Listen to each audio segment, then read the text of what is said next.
Soos verlede week, en as jy nou eers later na hierdie opname kyk, dis opgeneem in die winter, ons het ons eerste klomp minusse geslaan en lekker wit ryp in die oggende hier op die Hoëveld.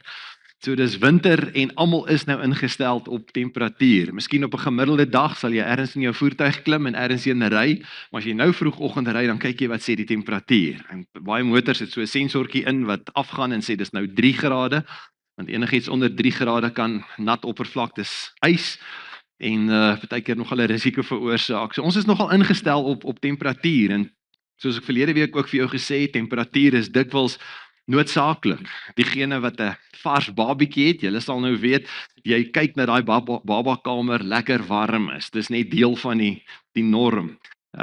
Jy voel waarvoor jy die baba in die bad sit, hoe warm die water is. Hoekom? Temperatuur is belangrik. Ons boeregemeenskap hier is geweldig gestel op temperatuur, want dan het sy die grondtemperature of die hoenderhokke se temperature. Jou voertuig se engine het al probleme veroorsaak as hy hopeloos te warm raak. 'n Oond, die kritiese sukses van enige resep is, daar's 'n spesifieke temperatuur waarteen iets gaan werk of andersins nie werk nie. As jy dokter toe gaan, is die eerste ding waarna hulle kyk, is jou is temperatuur, want dit gee onmiddellike indikasie van hoe gesond of siek jy is.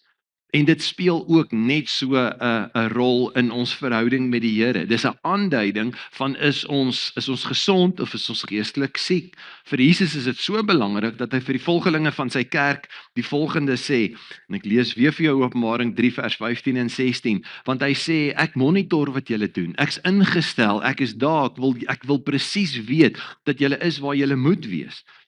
Ek weet dat julle nie koud is nie, en ook nie warm nie. As julle tog maar koud of warm was, maar nou, omdat julle lou is, nie warm nie, en ook nie koud nie, gaan ek julle uit my mond uitspoeg. En die sleg is, en die rede hoekom dit so belangrik is, dat ons 'n slag praat net weer oor ons geestelike temperatuur, daar's hierdie gemaksigtigheid van ek het Jesus aangeneem, ek het my ticket hemel toe, en nou kan ek terugsit en ontspan, maar daar's hierdie waarskuwing wat Jesus gee, dat as jy nie op dan temperatuur is nie, stel jy jouself, loop jy die risiko, dat hierdie verhouding kan beëindig. So sal jy met my saamstem, verkeerde temperatuur het slegte gevolge. Vraag, hoe lyk jou geestelike temperatuur?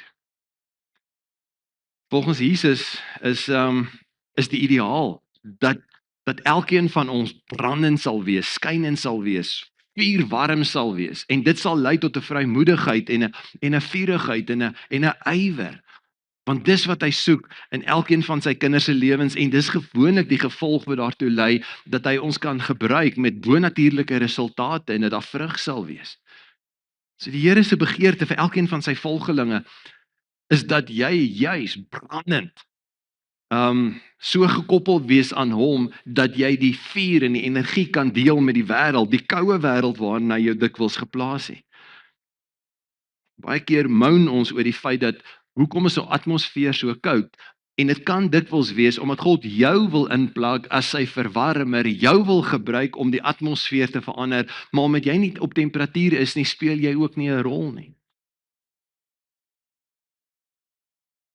Mense wat lou is, impliseer gewoonlik 'n geestelike konteks wat groot geestelike uitdagings veroorsaak. Dit beteken skielik, as jy lou is, dan, ja, jy is lief vir mense, lief vir die Here, maar dis maar flouerig. Daar's nie vuur nie, daar's nie hierdie passievolle liefde nie. Daar's geloof, maar dis geloof sonder krag. Ja, jy glo in die Here, maar is nou nie regtig dat daar resultate is nie. Jy hoop op dinge wat deurbrake gaan wees en nuwe momentum gaan veroorsaak, maar dis maar vaag. En jou gees is dalk gevul op hierdie stadium omdat jou geestelike temperatuur nie vurig is nie. Is jou gees is gevul met ontmoediging. Sommige van ons sit dalk vanoggend hier met 'n groot stuk moedeloosheid. 'n Ander woordjie daarvoor is hooploosheid. Ek is sonder hoop. En iets wat nogal belangrik is om te weet, van jou geestelike temperatuur en hoe dit jou hoop beïnvloed. Dit maak jou geestelik koud en hooploosheid laat jou temperatuur verder verloor. Inteendeel, daar's 'n hele paar feite waarvan jy moet kennis neem wanneer ons vanmôre wil praat oor jou geestelike temperatuur en spesifiek wil fokus op hoe warm en brandend is jou hoop. En die rede hoekom dit belangrik is om hieroor te praat is want hoop, en ek wil nou 'n vreemde term gebruik, maar hoop lek. Dis nie 'n as jy dit het en jy's 'n vreeslike optimistiese, hoopvolle persoon dat jy altyd vol hoop is nie. Hoop lek. Want nie een van ons is 'n volmaakte, geslote entiteit nie en soos ons gee, raak hoop minder. Dink hoop is soos 'n kaggel. Moet die heeltyd dit stook sodat dit op temperatuur kan bly. En die feite is dat hoop verloor hitte. En die verskynsel, as jy mooi daaraan dink, nommer 1, dis universeel. Dit gebeur met almal van ons. Kom aan, wie van julle was die afgelope maand al oor iets ontmoedig? Jy het net skielik soos in, dankie vir die wat eerlik is, die res dankie vir julle wonder nog. Almal van ons loop deur. Jy skielik net keelvol vir. Jy het hoop verloor dat dit en dit, daai rekening gaan nie uitgesorteer kan word nie. Hierdie persoon gaan jou nie kan help nie. Jy het eers het jy hoop verloor. En dit gebeur met almal. Die ander slegte ding van hoop en hopeloosheid is dat die feit dat dit al met jou gebeur het, beteken nie jy's nou immuun daarteen nie. Ja, ek het dit al beleef, nou is ek klaar, ek het nou daai ene afgetek. Nee, dit kan weer en weer en weer gebeur, dat jy weer in 'n fase kom, jy besef, ek het nie nou meer hoop nie. En dis ook nie die laaste keer dat iets of iemand jou spoed gebreek het nie. Die ander slegte ding van hopeloosheid, dis nogal 'n lastige ene en almal weet waarvan ek praat, dis aansteeklik. Dis hoogs aansteeklik. Jy al met mense tyd spandeer wat negatief en pessimisties en morbied is, en jy praat 'n tydjie met hulle en oor hulle situasies en sê weer agterkom, maar voel jy ook sommer net, want hoop lek. En as ander mense daartoe bydra, dan is dit net nog meer wat dit jou dreineer. En jy voel net meer, in plaas van volmoed, voel jy ontmoedig. Nogal 'n interessante taal. En dis half outomaties. Hoe meer jy jouself met mense omring wat negatief is en hopeloos is, hoe meer steek dit jou aan en hoe meer, amper sê, steek dit gate in jou geestelike mondering en die temperatuur van jou hoop raak al flouer. So dis universeel, dis herhalend, dis aansteeklik. Maar dalk die belangrikste, om hoop te verloor is dodelik. Want iemand wat hoop verloor, iemand wat moed opgegee het, dis dodelik. Dis dodelik skielik vir daai studierigting. Want skielik jy besluit, nee, wat dis klaar, ek gaan nie vasbyt daarmee nie. Dis dodelik vir 'n droom. Dis dodelik vir 'n roeping. As God gesê het, ek wil hierdie vir jou hê en jy het hoop verloor, kan dit dodelik wees en kan jy uiteindelik so moed opgee dat jy niks meer verder daaraan vermag nie. Dink doelwitte, prestasies, verhoudings. Inteendeel, die hartseer is dat wanneer mense 'n fiasco beleef, is dit gewoonlik eers het hulle eers hoop opgegee. Ek lees hierdie stelling hierdie week wat sê, discouragement always precedes destruction. So dis gewoonlik eers ontmoediging, my moed is gebreek, ek verloor spoed, ek verloor alle hoop en uiteindelik gee ek op en daai verhouding of daai inisiatief of daai droom wat jy nagejaag het, is daarmee heen. Wanneer 'n droom sneuwel, was daar eers ontmoediging. Wanneer 'n huwelik op die rotse loop, was daar eers iets wat eers spoed gebreek het. Selfs wanneer iemand hulle rug op die Here draai, was daar eers ontmoediging.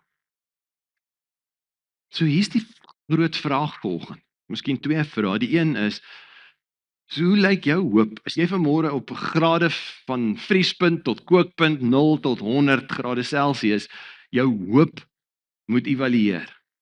Of meer nog, 'n syfer vir jouself moet gee wat jy besef, God sê vanmôre my hoop lê op soveel grade Celsius.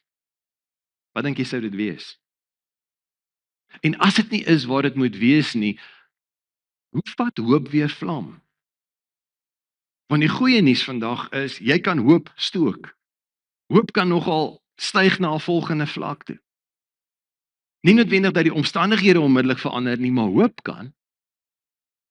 Is dit moontlik nadat jou spoed totaal en al gebreek is en jy ontnigter is en ontmoedig is om weer hoop te vind? Daar's verskeie bemoedigende verhale in die woord wat help om ons hooptanks te vul. Die een waarby ek vinnig wil hê dat ons moet stil staan is die verhaal van Nehemia. Nehemia by wie ons leer hoe dat jy kan opstaan omdat jy nuwe hoop het en herstel kan sien wat eintlik prakties onmoontlik was. Die agtergrond. God se volk, die volk van die Here wat ons hier van Moses se tyd af lees, was 'n verenigde volk en toe kom daar spanning tussen hulle en daar's die noordelike 10 stamme, hulle staan later bekend as Israel en die suidelike 2 stamme wat bekend staan as Juda en Juda na hulle word verwys as die Judeërs en na die 10 stamme word daar verder in die Ou Testament verwys as die Israeliete. Nou die Judeërs het die voordeel gehad, Jerusalem was in hulle area. In 606 voor Christus kom Nebukadneser van Babylon, vandag se Iran, Irak, daai area, en hulle val Jerusalem binne. So die feit dat Jerusalem onder spanning is in Tel Aviv en Israel, is nie die eerste keer dat dit gebeur nie. En wanneer Babylon kom en Jerusalem aanval, dan plunder hulle die prominente geboue, hulle vernietig die gebou van alle geboue. Dit was die mees indrukwekkendste argitektoniese showpiece waarna jy kon dink, die tempel van Salomo. En hulle verwoes ook die toegangsroetes, die tempelpoort, die toegangspoorte en die stadsmuur. En dan voer hulle al die elite, die room van Jerusalem en die Judeërs wat slim is, wat vaardig is, wat gesond is, wat fiks is, wat mooi is, en hulle voer hulle almal weg na Babel toe. En die res bly agter. Die lot in Babel word gebruik as gratis arbeid. So Babylon se totale ekonomie kry 'n hupstoot want hulle het van die bestes wat skielik kom belê in hulle ekonomie. En dis 'n ongelooflike harde tyd vir hierdie gegoede en gesiene Judeërs in Babel. En is nog 'n erger stryd vir die lot wat agtergebly is, want dis die siekes en die dommes en die lelikes wat in Jerusalem agterbly. Hulle het geen vaardighede nie, hulle het geen inisiatief nie en bovenal hulle het ook geen hoop nie. En 70 jaar bly hulle in hierdie pynhoop. En hulle kan niks eintlik herbou nie, want die bietjie wat jy herstel, die bietjie wat jy bou, die bietjie wat jy probeer regmaak, omdat daar nie sekuriteit is nie, daar's nie 'n kasselman nie en daar's ook nie mure rondom Jerusalem nie. So elke nag kom ouens van buite af en kom plunder en kom haal en kom steel. So die mense lewe letterlik in armoede van die hand na die mond. Vir bykans 70 jaar gaan dit so.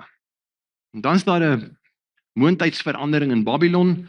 Die nuwe koning in Babylon kondig aan en hy sê die slawe wat in Babylon bly, die ou Judeërs, die van hulle wat wil, en baie van hulle is nou al oud en semi op pad om dood te gaan, maar hulle kinders en kleinkinders is welkom om terug te gaan. So van die mense begin terugkeer en begin agterkom, is dit die moeite werd om terug te gaan. In Babel weet hulle wat hulle het.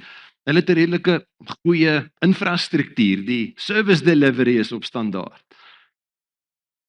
En dis in die tyd dat Nehemia se volksgenote begin om Jerusalem toe te gaan. Dis 'n paar dae se reis, so dis maar 'n storie om daarby uit te kom.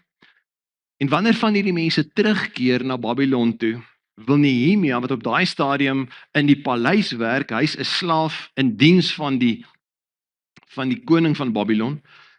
Hy wil weet hoe lyk dinge dan in Jerusalem? Wat gebeur? Is dit die moeite werd? En sy terugvoer in sy joernaal, ons het die voorreg om hierdie antieke geskrif in ons Bybel te hê, Nehemia 1.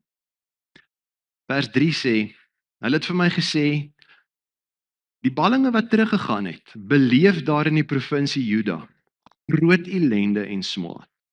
En weer eens die groot uitdaging, die muur van Jerusalem lê om. Stadspoorte is verbrand. Nou daai sinnetjie sê vir ouens in daai konteks onmiddellik weet hulle beteken als is 'n risiko. So die omstandighede is haglik. En dan skryf hy later in sy joernaal in hoofstuk 2 vers 17 wanneer hy die voorreg het en besluit dit kan nie so bly nie. En hy besluit hy gaan self ondersoek instel en dit is 'n amazing storie vir 'n Sondagmiddag gaan lees hom sommer net Nehemia lees soos 'n lekker storieboek. Vers 17 sê vir hulle: Julle sien self die benarde toestand waarin ons sit. Jerusalem lê in pyn, sy poorte is verbrand. So die hoop van wow ouens, hier's groot dinge aan die gang, dis die plek om te wees, dis waarheen om te trek, daai bestaan nie. Maar jy sien Nehemia was anders. Want hy het nog 'n vlam van hoop in sy hart gehad, die ander mense het dit totaal en al verloor. En Nehemia, omdat hy nog 'n bietjie hoop in hom gehad het, maak die volgende stelling in die res van vers 17 en hy sê: Kom ons herbou die muur van Jerusalem. Dat die vernedering nie langer op ons rus nie. Die vernedering dat dit was die wêreldmoondheid. Dit was die Londen van daai tyd of die New York. Dit was regtig die spogstad van die ou destydse bekende wêreld. En as jy wil argitektuur en geboue kom kyk in Jerusalem en as jy regtig na jou asem wil snak, kom kyk na die tempel. En Nehemia kom en hy sê, kom ons herbou die muur. Nehemia het toestemming gekry, vreemd genoeg, ongelooflike wonderwerk wat plaasvind. Hy stap in geloof uit, met 'n brandende geloof gehad. Hy stap in geloof uit, gaan vra die koning van Babel. En die speel saam, verskaf selfs boumateriaal vir die herstel, so die een na die ander onmoontlike ding gebeur. En met net een ou, wie se geloof on fire was, wie se liefde vir die Here brandend was, en wat 'n vurige hoop gehad het, gaan hy terug, mobiliseer 'n paar mense en herstel die muur ten volle. Vir dekades kon niemand dit doen nie. En dan doen hulle dit skielik in 'n japtrap. Hoekom? Iemand het gekom en hulle hoop weer aan die brand gesteek. So jy sien, hoop is hierdie dinamiese ding van hoop kan lek. Dis universeel, dis aansteeklik, dis sleg, dis negatief, dis dodelik. Maar die goeie nuus is ook hoop kan ook weer vlam vat. Hoop kan ook nuwe spoed kry. Inteendeel, daar's hierdie Afrikaanse term wat ons gebruik van ons kan moed skep. Terwyl jy dit nie het nie, hoef jy nie sonder te bly nie, jy kan dit weer elders gaan kry. As jy by die regte bron is, kan jy weer nuwe moed kry, nuwe hoop kry, nuwe vuur kry. Daai kagel wat daar's net 'n paar kolietjies en hy wil nou maar half net rook, maar as jy hom net 'n bietjie suurstof gee, net 'n bietjie hoop gee, dan vat hy weer vlam.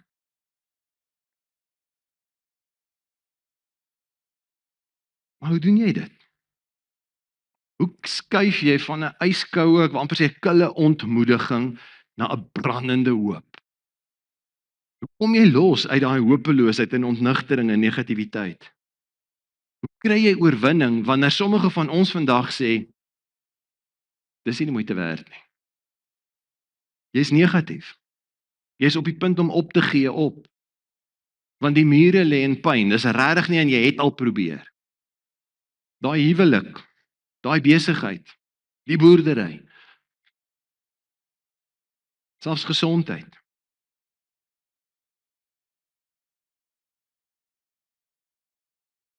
Dink nie Nehemia was allerminste 'n optimistiese persoon. Was hy net lucky him want hy het 'n optimistiese geaardheid gehad nie.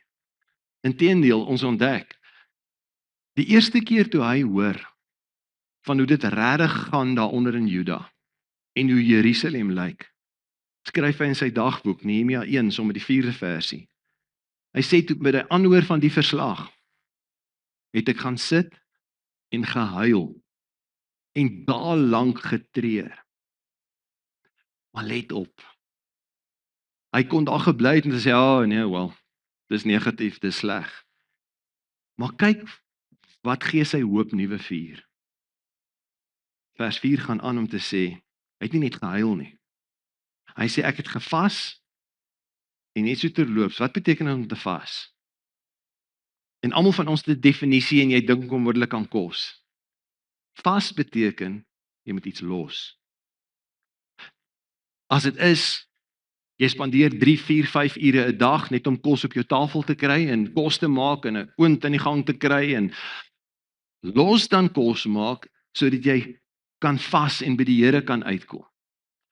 In watter omstandighede jy ook al is, wat is daar partykeer wat jy moet los sodat jy vaster, nader aan die Here kan kom. So hy sê ek het gevas. En wat het ek gedoen? Ek het tot die God van die hemel gebid. Die wegspringplek om los te kom uit ontmoediging en neerslagtigheid en teleurstelling en gebreekte spoed en moedloosheid en moed wat ontmoedig is om weer te koppel met die bron. Jy sien 'n vuur wat sukkel, moet net weer brandhout kry. En wat Nehemia gedoen is om te sê ek gaan iets los en ek gaan vasmaak aan die brandhout en seker maak ek stook my hoopkagel. Hier's wat gebeur.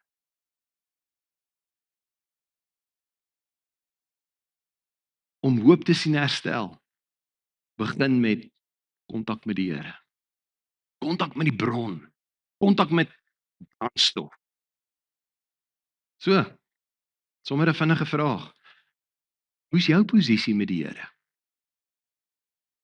Hoe in Christus is jy? Want jy sien, hy's die brandhout. Hy's die een wat die energie bring, wat die brandstof bring, wat die vuur bring. En hy sê vir ons, as julle in my en ek in julle is, as daar kontak is. Jy sien, kontak met die Here beïnvloed die kondisie van jou siel. Dit het 'n rol op die ingesteldheid van jou hart. Dit kan amper gemeet word in die temperatuur van jou gees. En dit bepaal of jy hoop gaan behou en of jy ontmoedig gaan word. Al dan nie. So. En dis nie maar die klise antwoord vandag nie, dis die fondasie waarop ons suksesse gebou word, die feit dat ons in kontak is met die Here, net soos wat jy effektief kan wees op jou rekenaar en jou selfoon, want jy's in kontak met 'n goeie internetsein. Jy het die beste sein in daar's goeie, soos hulle in die ou radiotaal gepraat, daar's goeie line of sight.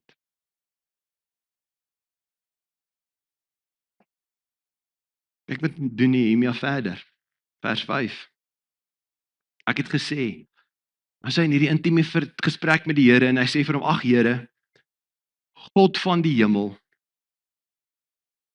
En dan kry hy so 'n bietjie perspektief. Hy sê groot en onsagwekkende God, wat u verbond en die troue liefde handhaaf teenoor die wat vir u liefhet en u gebooie gehoorsaam.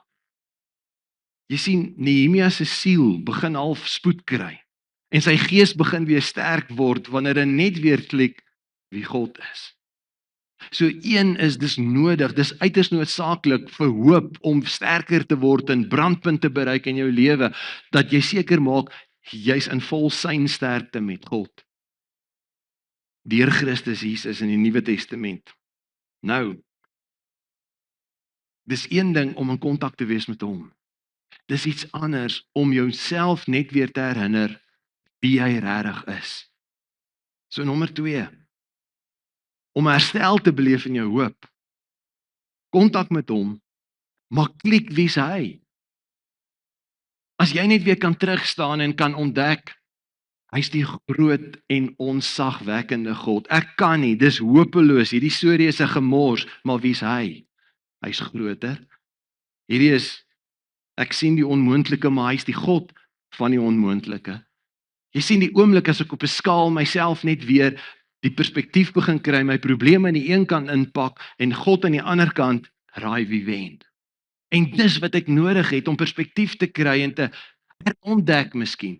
Miskien het sommige van ons nodig om vir die eerste keer te ontdek waartoe hierdie God in staat is en dat hy nie net 'n God van ver is nie, hy het soveel moeite gedoen deur Christus dat hy ons naby hom roep en sê ons kan sy pa wees. Walt Disney se dogter, Diane Disney, het 'n biografie geskryf oor haar pa se lewe. En sy vertel, ek haal vir jou aan. Sy sê he was a normal dad.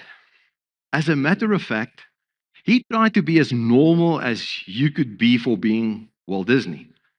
I would come home from school and he'd do my homework with me. He took me to school every day. He was just a normal dad. But when I was 5 years old and went to kindergarten, I had no clue who dad really was. I was just a kid and he was my dad. But I discovered it on the first day of kindergarten. I sat in the middle of the room. All the students were introducing themselves. They got to me and I said, well, my name is Diane Disney. And the whole class went crazy. The teacher quieted them down and I almost started crying and asked, is something wrong? The teacher said, no, everybody is just excited. Then she said, honey, say your name again. My name is Diane Disney. The whole class went crazy again. She said, well, honey, I think I can tell you why the students were all excited. What's your dad's name? My dad's name is Walter.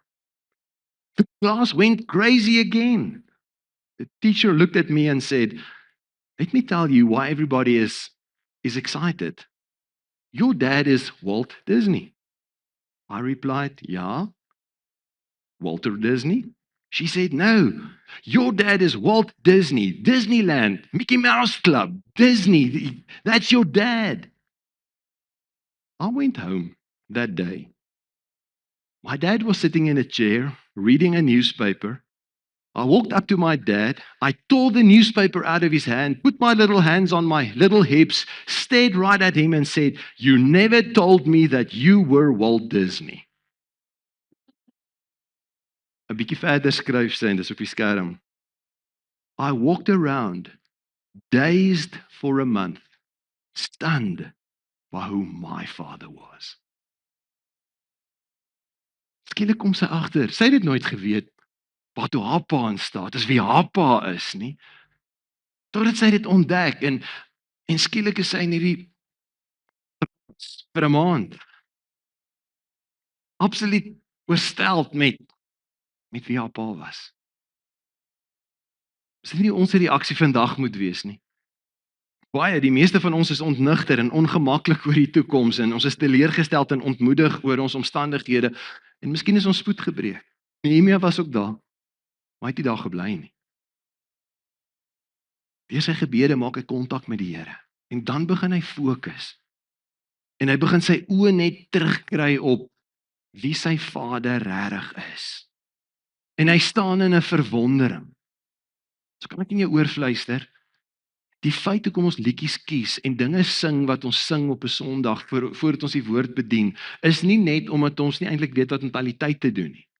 Dis om intentioneel ons uit ons weekroetine uit te haal en net ons oë te skuif en as dit moet die ligte te dim en te sê ouens, kom ons fokus net. Kom ons herinner ons net weer wie ons Vader is. Waartoe hy in staat is, wat hy kan doen. En my begeerte is vanoggend vir myself en vir jou is dat die Here ons geestesoë sal open en ons net weer met 'n nuwe waardering sal besef wie's ons Vader. Wie en wat het ons in Jesus Christus wat nie net die verlosser is nie, maar in ons wil lewe en sy gees wat kragtig deur ons wil manifesteer. En skielik maak dit 'n ander soort hoop in mense los. En dit beweeg passiewe mense om tot aksie oor te gaan. Mense wat skielik nie meer vaskyk en ek kan nie en skielik begin verklaar ek kan. Ek kan nie, nou ek is tot alles in staat. Nie omdat ons so goed is nie, maar omdat ons weet wie ons Vader is en omdat ons met Christus gekoppel is. En dit mobiliseer Nehemia. En dit gee vir hom skielik hierdie groot waagmoed om die koning te vra, nie net vir verlof nie, om te sê koning, ons het hout nodig. Ons het mense nodig om dit te vervoer. En hy begin sy lysie gee. Hy gaan self ondersoek instel, hy stel 'n strategie saam en sê kom ons herbou die muur. Daar's hoop. Jy sien wanneer jy op die Here begin fokus, dan bring dit 'n vuurwarm hoop in jou en dit mobiliseer jou tot aksie. Die derde punt. Want jy sien, hoop beteken ook dat God nie als vir jou doen nie, hy wil die goed deur jou doen. So doen jou deel. En dit was ook nie maklik of die wind van voor nie. Dis die Sondagmiddag storie van Nehemia, gaan lees hom. Die wind wat hy kry van voor af. Aan die een kant hierdie wonderwerke, selfs hierdie heidense koning wat bydra om die muur te herstel, wat ongehoord is. En so by the way, dikwels kom die grootste ondersteuning nie van jou binnekring af nie. Dikwels, wanneer jy begin hoop kry, kom jou grootste teenstand van mense wat veronderstel was om jou supportgroep te wees. Sy eie mense begin njep. Nehemia 2 vers 19. Van die groot leiers in Jerusalem, wat boggerol reg gekry het vir dekades, monde vol het oor die toestand van Jerusalem, maar niks daaraan doen nie. Toe Sanballat, die Goroniet, Tobia, die Ammonitiese amptenaar en Gesem, die Arabier, hoor wat ons doen, ons gaan nou die muur herstel, het hulle ons uitgelag en smalend gevra, wat vir 'n ding is dit waarmee julle besig is? Wil julle in opstand kom teen die koning? Jy sien, gevul met 'n brandende hoop en 'n nuwe fokus en 'n ander perspektief en 'n innerlike krag sien Nehemia kans vir aksie. Vers 20.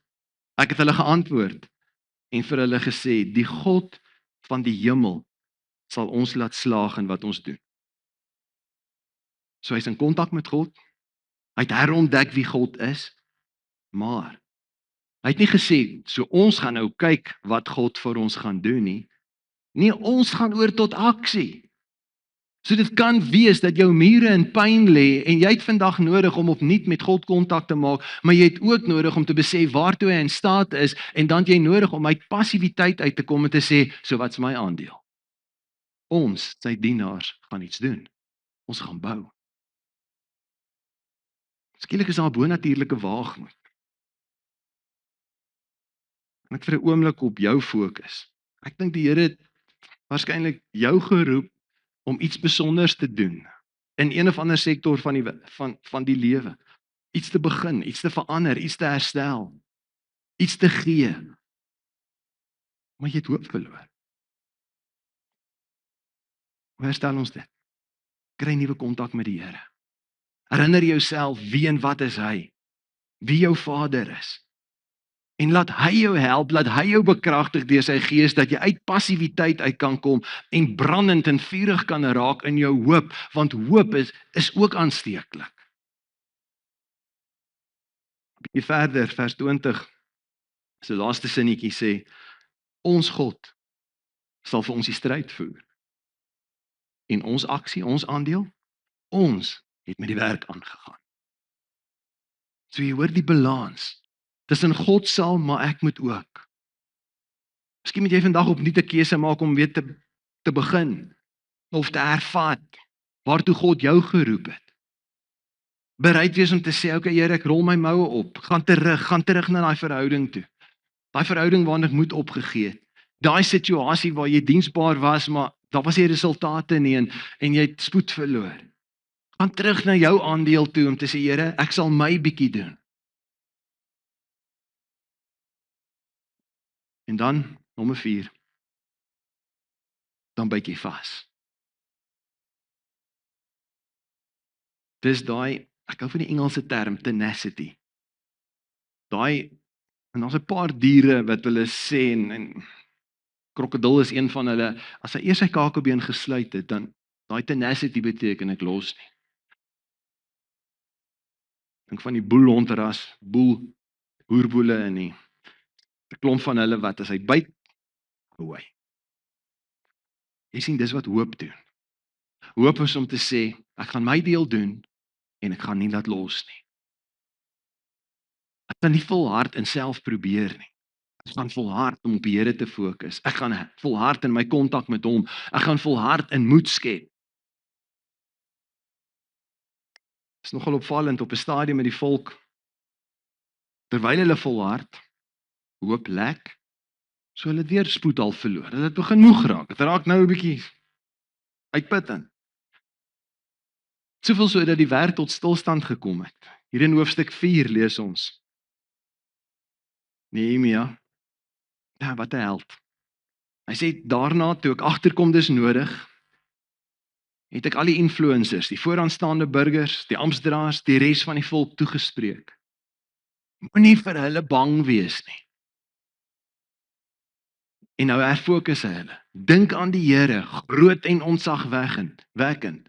En kom ons gaan oor tot aksie en kom ons volhard. Werk vir julle broers, julle seuns, julle dogters, julle vrouens, julle huise. Kom aan ouens, weier om op te gee, bly fokus op die Here, onthou die Here want hy's vir julle. En as God vir jou is, wie kan teen jou wees?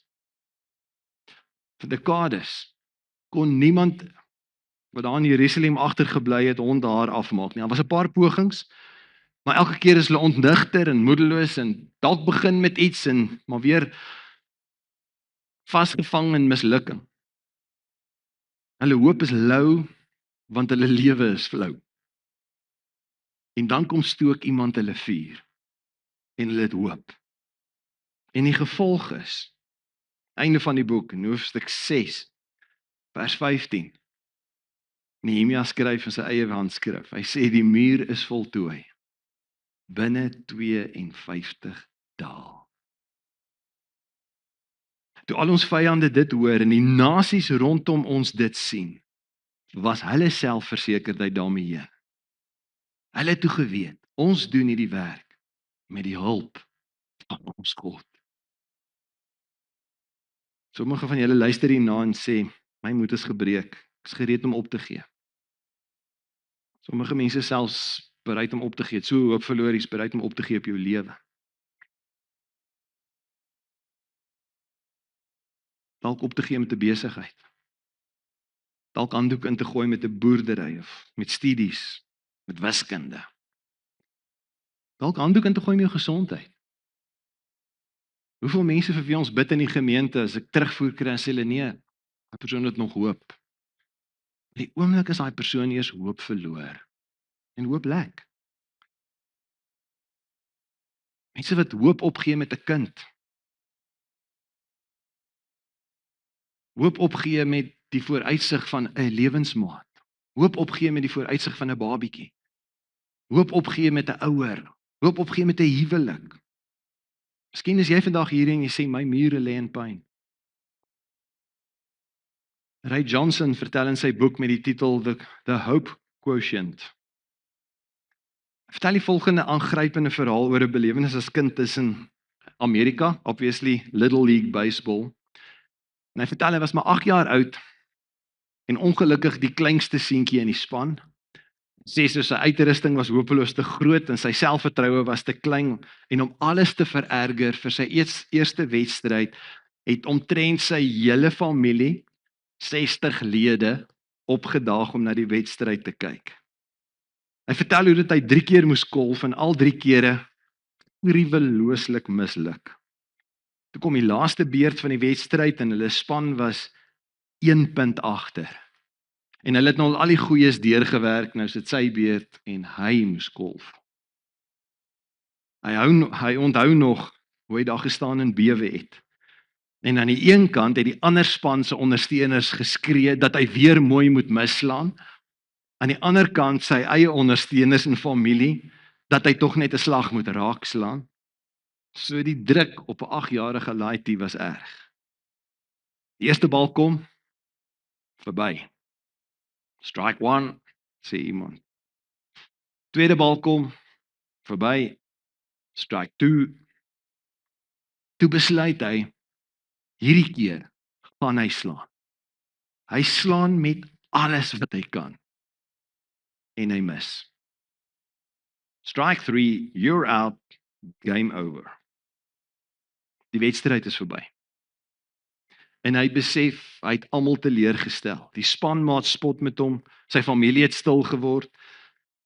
Hy stap terug na die spelersbank toe, trek sy pet oor sy oë en vir die eerste keer sê hy voel hoe dit voel om te ruk as jy huil. Nie net omdat hy hulle verloor het nie, maar omdat hy voel daar's nie hoop vir hom nie. Hy het misluk. Hy het die kans wat hy gehad het opgeding is. En almal het dit gesien. En vinnig was die veld leeg, motors het begin ry, alles het begin stil raak, behalwe vir hom wat nog daar sit en snik. Toe hoor hy 'n stem van die middel van die veld af. Hey son, get back up. The game ain't over. Hy kyk op, daar staan sy pa, met 'n bal in die hand, en rondom hom oor die veld versprei, staan sy hele familie. Almal het aangetree. Sy pa roep weer, kom seun, staan op, die wedstryd is nog nie klaar nie. Skaam, kwaad, skaam, huilerig, stap hy terug na die golfblad. Sy pa gooi die eerste bal, hy swaai en mis. Sy pa glimlag net en sê, dis reg, die wedstryd is nog nie klaar nie. Nog 'n bal, weer 'n mis. Dis reg, ons probeer weer, en so gaan dit aan. Sy pa hou aan gooi. Sy familie hou aan aanmoedig. Totdat sy pa uiteindelik 'n bal reg in die middel gooi en hierdie keer tref hy hom. En die bal vlieg die veld in. Hy staan verstom daar totdat sy pa skree, hardloop! Hy hardloop die eerste keer na die eerste bolf en hy sien hy kan skuif na die tweede bolf en toe na die derde. En sy familie speel saam en hulle moedig hom aan en gooi die bal skeef en gee hom 'n kans om verder te hardloop. Dan hardloop hy vir die eerste keer in sy lewe home base toe. En toe hy opkyk, staan sy pa by hom. Hy loop oor sy pa se wange en sy pa sê vir hom, son, you're safe at home base. Ek haal aan in die boek. That day turned into the best day. Because as the sun set on that little baseball field, all 60 of my relatives carried me off the field, cheering. And my dad's words as we got in the car were this, told you the game wasn't over. Dis wat hoop doen. Hoop maak nie asof ons nog nooit gefaal het nie. Hoop ontken nie die pyn of die skaamte of die teleurstelling nie. Hoop sê net, jou pa is nog hier. Vader het nog nie van die veld afgestap nie, hy roep jou weer op. Hy kom roep jou om weer moed te skep. Hy herinner jou, die wedstryd is nog nie verby nie. En in Christus kan ons hoor hoe die Vader oor ons lewens sê, my kind staan op, ek's nog nie klaar met jou nie. En as Jesus vanoggend in lewende lywe hier was, glo ek dat hy vanoggend jou in die oë sou wou kyk om vir jou te sê, told you, the game wasn't over. Dis nie belangrik hoeveel keer jy al die bal gemis het nie. Dis nie belangrik wat op die telbord staan. Dis nie belangrik hoeveel mislukkings jy al gehad het nie. Dis nie belangrik hoe lank jou lewe al in vlarde lê nie. Hoe lank die mure al in pyn lê nie. Staan weer op. Jou wedstryd is nog nie klaar nie. Maak daai keuse. So die vraag waarmee ons begin het, hoe lyk die temperatuur van jou geestelike vuur? Dit is jou hoop. En miskien as jy weer na daai hoofpunte kyk, hoe lyk jou kontak met die Here?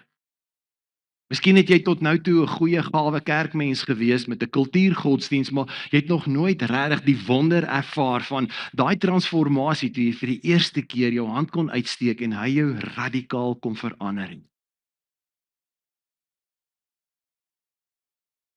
Hoe lyk die koneksie tussen jou en hom? Miskien het jy so 'n belewenis gehad, maar daar het 'n klomp goggas en goed tussen ingekom en die punte maak nie meer lekker kontak nie. En jou hoop het begin flou word. Miskien moet jy vandag net weer herinner word hoe onsagwekkend, hoe spesiaal, hoe groot waartoe jou Vader in staat is. hoe spesiaal jy vir hom is. Hoeveel moeite hy steeds vir jou wil doen. En besef jy dit, maar jy's in passiwiteit, jy's in ongeloof. Daai keuse om vandag te sê, Here, ek gaan moue oprol, ek sal nou oorgaan tot aksie, en al wat ek kan doen is, ek weet nie wat die reële wedloop gaan inhou nie, maar ek gee nou net daai eerste volgende tree. Doen my bietjie. En dan volhard ek om net die volgende tree, volgende stappie. Vergeet van die detail, doen net die volgende stap. Volhard om in hom te bly. Volhard om te beleef hoe dat hy jou met vuur en vrug kan bekragtig. Wanneer hy in jou en jy in hom is. Romeine 15:13 is Paulus se gebed wat verseker vandag nog geldig is, en dis my gebed waarmee ek wil hê dat ons moet afsluit. Mag God, die bron van hoop, julle, deur julle geloof met alle vreugde en vrede volmaak. Hoekom? Want dit lek. Mag hy dit weer en weer doen, sodat julle hoop al hoe sterker kan word deur die krag van die Heilige Gees. Kom ek bid saam vir jou.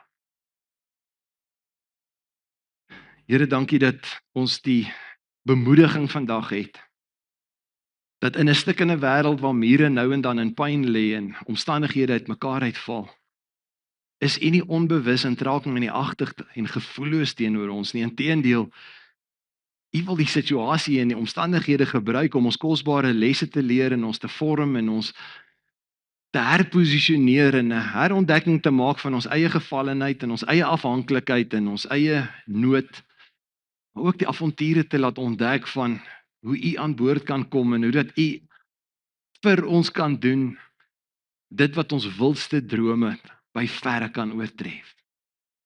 Ek wil kom bid teen enige hopeloosheid en ontmoediging en neerslagtigheid en negativiteit en pessimisme in elke gemoed in hierdie gehoor. Ek kom bid dat U die bron van hoop so besit sal neem van ons. Dat U vandag deur hierdie woorde aptyd by elkeen losgemaak het om hulle kontak met U te evalueer en te ondersoek. Mag ons terugkom na U toe as dit nodig is. As daar gemors is wat tussen ons en U opgebou het, mag ons die guts hê om daarmee uit te deel en terwyl ons nie self dit kan uit die weg uitruim nie, dankie dat ons iemand het, 'n verlosser, wat ons kan losmaak van die gemors wat obstruksies veroorsaak. Dankie dat U gekom het om kontak te herstel. En ek kom bid dat die kontak met ons brandstofbron so herstel sal word dat die vuur van hoop opnuut kan begin brand, want ons is gekoppel met die bron.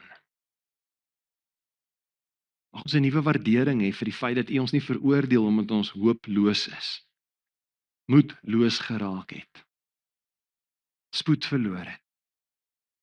Dankie dat U juis ons wil aanmoedig. Dankie dat U ons as die God van alle bemoediging wil kom versterk en bekragtig.